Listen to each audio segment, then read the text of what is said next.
Kanalının seyirciləri, bütün Azərbaycan xalqının sabahları, səhərləri xeyri açılsın. Gecə videolar paylaşmışam, gecə səhərə kimi də ayaq olmuşam.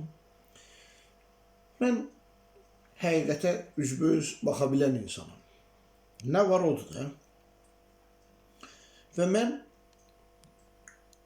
6-7-də oxuyordum, 8-də oxuyordum. Atamın paltosu, gödəkçəsi əynimdə.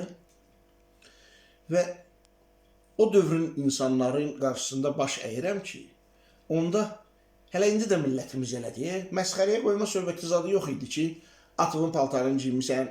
Kim olsa baxar, bilər ki, atasının paltosu da əynində. 90-cı illərikdə, yəni mən keçmişimdən utanmıram. Və mən o paltona sıxıla-sıxıla, mən də bilirdim axı o atamın gödəkçəsidir. Şahmat məktəbinə gedirdim. Bu özümü tərifləmək üçün demirəm, məni tanıyan tanıyır. Şahmatdan nəticələrim olub. O sıxıntıya baxmayaraq gedirdim, otururdum müəllimələrim nəysə öyrədirdilər. Beyin yalnız başqa iti bir beyinə sürtülərək itilənə bilər. Necə ki, bıçağı itilirsən, bıçağı bülöv daşına sürtürsən, itilənir. Beyin yalnız başqa iti beyinlərə sürtülərək itilənə bilər. Orada o dövrün, indi sən internetdə girib şahmat oynayırsan, bizim Salyan şahmat məktəbində robot şahmatı var idi, kompüter. Və onunla şahmat oynaya bilirdin. Beyni itiləşdirməyin biri yolu o. Müəllimlərimlə özüm, başqa güclü şahmatçılar var idi və hamısı da özünə görə öz yerini tutublar.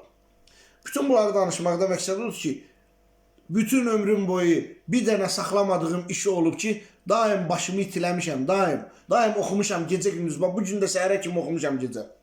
Əgər bir problemlə rastlaşırsınızsa, bunu bağlaya bilməyəcəm. Harası alınmır. Elə bir şey yoxdur.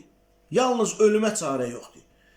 Sən ona agresiv yolla yaxınlaşanda alınmır da, bunu belə eləyim. Turuluyursan, o alınmayacaq. Sən abstrakt beynin doli kəsti arxa hissəsinə komanda göndərməlisən ki, bu problemi orada saxlasın.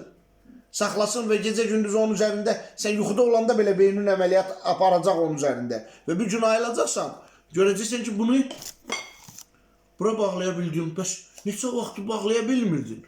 Bu sənin üçün çətin, aşılmaz bir problem gəlirdi. Bu qədər düşünməyə qorxmayın, düşünməyə davam edin, mütaliə eləməyə, kitab oxumağı heç vaxt kənara qoymayın. Bu qədər.